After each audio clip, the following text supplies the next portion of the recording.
Bismillahirrahmanirrahim. Assalamualaikum warahmatullahi wabarakatuh. Innal hamdalillah nahmaduhu wa nasta'inuhu wa nastaghfiruh wa na'udzu billahi min syururi anfusina wa min sayyiati a'malina may yahdihillahu fala mudhillalah wa may yudhlilhu fala hadiyalah. Asyhadu an la ilaha illallah wa asyhadu anna Muhammadan abduhu wa rasuluh. Amma ba'd. Alhamdulillah pada kesempatan pada hari ini kami dari kelompok 1, saya atas nama Ilham Kianudin dan rekan saya atas nama Ikramul Wali dan saudara Usama Abdul Reza. Ya, jadi di sini kami akan menjelaskan tugas dari mata kuliah Fikih MI tentang sejarah khitan yang akan disampaikan materinya oleh rekan saya yaitu saudara Ikramul Wali. Untuk saudara Ikramul Wali saya persilahkan. Baik, assalamualaikum warahmatullahi wabarakatuh. Waalaikumsalam warahmatullahi wabarakatuh. Insyaallah pada siang hari ini saya sendiri akan menjelaskan tentang sejarah khitan dan keutamaannya. Oke, berkhitan atau bersunat merupakan kegiatan yang sudah dijalankan oleh orang-orang di Indonesia semenjak dahulu kala. Tentu saja hal itu dikarenakan Islam sendiri memang menyariatkan prosesi pemotongan kulub bagi laki-laki sebagai upaya untuk membersihkan diri sendiri dari segala macam kotoran. Yang perlu kita ketahui, hadis Rasulullah SAW, fitrah ada 5: khitan, istihdad, mencukur bulu kemaluan, mencabut bulu ketiak, memotong kuku dan mencukur kumis. Hadis riwayat Bukhari dan Muslim. Dahulu sejarah mencatatkan bahwa khitan mulai disyariatkan semenjak zaman Nabi Ibrahim alaihissalam. Hal ini dijelaskan dalam Quran surah Al-Baqarah ayat 124 yang berbunyi, dan ingatlah ketika Ibrahim diuji Robnya dengan beberapa kalimat perintah dan larangan, lalu Ibrahim menunaikannya. Allah berfirman, sesungguhnya aku akan menjadikanmu imam bagi seluruh manusia. Dan Ibrahim berkata, dan saya mohon juga ya Allah dari keturunanku. Allah berfirman, janjiku ini tidak mengenai orang-orang yang alim. Quran surah Al-Baqarah ayat 124. Berdasarkan ayat di atas, perintah dan larangan yang dimaksud termasuk di dalamnya adalah khitan. Namun, tahukah Anda bahwasanya tradisi khitan sebelum disyariatkan nyatanya sudah dilakukan oleh jajaran generasi di zaman dahulu. Sejarah khitan secara umumnya, dalam sejarah dicatatkan bahwa sejatinya khitan merupakan satu di antara sekian kebudayaan yang sifatnya kuno. Ditradisikan bukan hanya umat muslim saja, bahkan bangsa Samit purba setelah berbagai bangsa Amerika dan Afrika, Polinesia, Australia, dan Indonesia. Dalam beberapa catatan penelitian yang ada di WHO, terdapat data-data yang mengungkapkan bahwa khitan sudah dilakukan di negara Mesir. Semenjak Islam belum lahir, praktek-praktek pemotongan kulub tersebut telah dilakukan oleh penduduk yang bertempat di sebelah selatan Afrika kira-kira sejak 6.000 tahun yang lalu. Bahkan terdapat bukti-bukti atau gambar-gambar relief dari zaman Mesir pada tahun 2800 sebelum Masehi yang merujuk sebagai bukti bahwa pemuda-pemuda atau pria-pria bahkan wanita zaman itu juga melakukan khitan. Adapun alasan utama khitan bagi perempuan pada kala itu adalah agar perempuan terbebas dari kegiatan-kegiatan zina yang menyimpang dan berlebihan.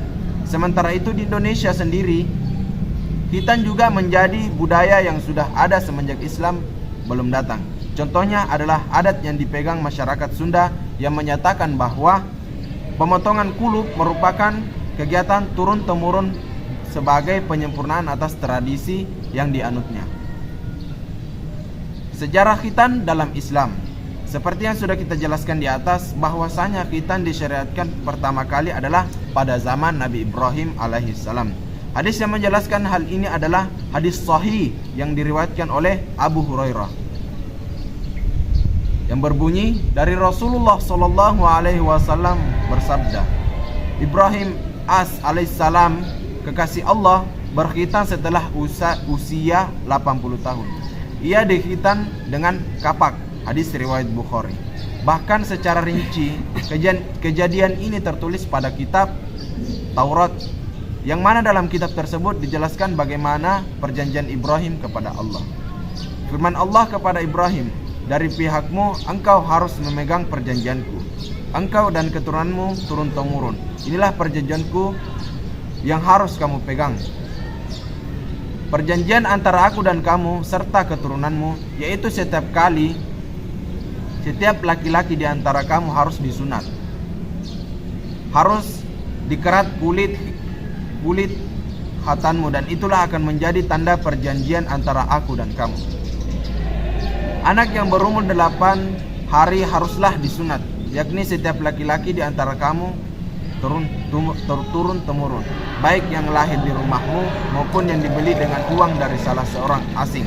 Tetapi tidak termasuk keturunanmu orang yang lahir di rumahmu dan orang yang engkau beli dengan uang harus disunat. Maka dalam daging mula perjanjianku itu menjadi perjanjian yang kekal.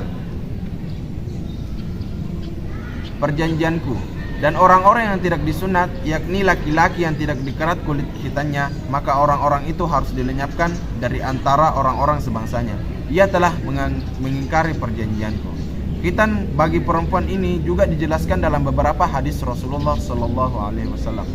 Salah satunya adalah dari Anas bin Malik. Rasulullah sallallahu alaihi wasallam bersabda kepada Ummu Atiyah radhiyallahu anha, apabila engkau berkhitan wanita, sisakanlah sedikit dan jangan potong bagian kulit klitoris semuanya, karena itu lebih bisa membuat cerah wajah dan lebih disenangi oleh suami. Hadis riwayat Khatib. Al-Khatib dinilai sahih oleh Syekh Albani.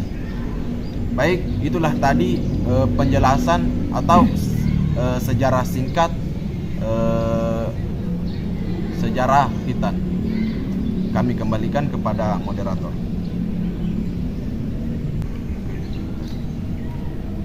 Baik, terima kasih Saudara Ikramul Wali yang sudah menjelaskan tentang sejarah khitan. Jadi seperti yang sudah dijelaskan oleh rekan saya, Saudara Ikramul Wali, bahwasanya khitan itu disyariatkan pertama kali pada zaman Nabi Ibrahim.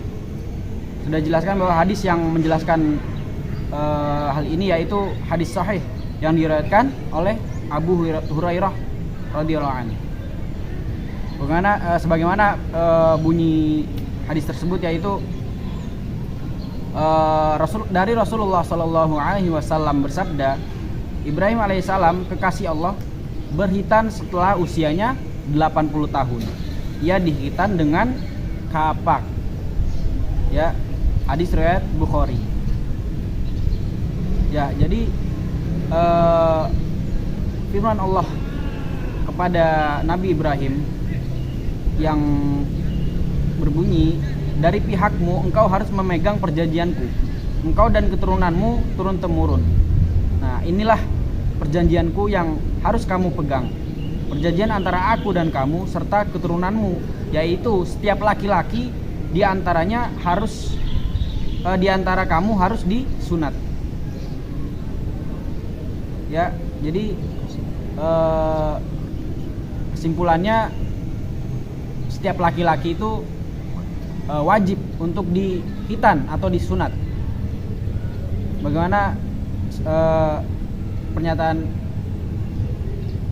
bunyi firman Allah dan hadis Nabi Shallallahu Alaihi Wasallam. Nah, jadi itu beberapa penjelasan dari kami Kemudian ada mungkin ada pertanyaan yang ingin dilontarkan dari penjelasan kami tadi, kami persilahkan. Baik, terima kasih. Di sini saya ingin bertanya kepada pemateri terkait materi yaitu sejarah khitan. Nah, tadi sudah dijelaskan bahwa intinya yaitu setiap laki-laki itu diwajibkan untuk berkhitan atau sunat. Nah, di sini yang mau saya tanyakan, kapan sunnahnya atau bagusnya seorang pria atau seorang laki-laki dihitan, umur berapa dan pada saat umur berapa gitu. Saya kira itu. Terima kasih, saya kembalikan. Ya baik, terima kasih kepada saudara Usama yang telah bertanya. Pertanyaannya bagaimana kapan bagusnya laki-laki itu dihitan gitu ya? Ya. Kapan bagusnya waktunya gitu? Umurnya laki-laki itu dihitan. Saya persilahkan kepada saudara Ikram untuk menjawab pertanyaan dari saudara Usama. Oke, insyaallah saya akan menjawab pertanyaan dari saudara Usama. Umur berapakah sunnah anak itu sunnahnya di khitan? Oke, dalam kitab Tuhfatul Muhtaj dinyatakan bahwa batas usia anak laki-laki wajib segera dikhitan adalah ketika anak tersebut sudah balik, yakni ketika anak tersebut telah berumur 15 tahun komariah atau telah mengeluarkan sperma. Namun sebaiknya di usia 7 hari atau 40 hari atau 7 tahun. Adapun untuk anak perempuan tidak ada batas umur, tetapi dikembalikan pada kebiasaan di daerah. Oke, itulah tadi jawaban singkat dari saya. Sekiranya mohon diterima. Oke, baik. Ya baik, terima kasih saudara Ikram. Bagaimana saudara Usama atas jawaban dari saudara Ikram? Ya, baik, terima kasih. Saya kira sudah jelas yang dijelaskan oleh saudara Ikram, yaitu sunahnya pria disunat itu umur 7 hari, kemudian 40 hari, kemudian 7 tahun. Saya kira bisa diterima, saya kembalikan. Ya baik, terima kasih saudara Usama. Jadi dapat disimpulkan bahwa singkat saja bahwa setiap laki-laki itu wajib untuk dikhitan atau disunat. Kemudian kapan waktu yang bagus untuk laki-laki dan perempuan yang disunat, yaitu untuk laki-laki pada umur 7 hari, 40 hari, dan 7 tahun. Kemudian untuk perempuan tidak ada batas waktu ya. Nah, dikembalikan kepada adab masing-masing ya. Jadi begitu singkatnya kesimpulan dari penjelasan kami tadi ya. Sekian presentasi dari kami kelompok 1. Mohon maaf apabila ada kekurangan di dalam penjelasan materi kali ini. Benarnya datang dari Allah Subhanahu wa taala, salahnya datang dari kami sendiri. Kami tutup. Wassalamualaikum warahmatullahi wabarakatuh. Waalaikumsalam.